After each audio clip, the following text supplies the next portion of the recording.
Hello everyone! Today I'll show you how to enable or disable the anti-aliasing in Heartopia.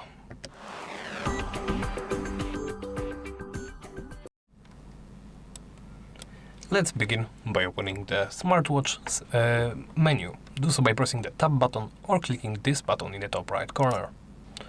Then scroll down and look to settings. In settings, make sure you are in the graphics tab. Here, look to the FXAA Anti-Aliasing. As you can see, it is turned off by the default. You can enable it. Note that any changes right here in this window will require you to restart the game for them to apply. And of course, what does anti-aliasing actually do? It reduces the pixelated look on edges, the stepping ladder look on edges on certain models. It simply provides better edges around models, shapes in the 3D world.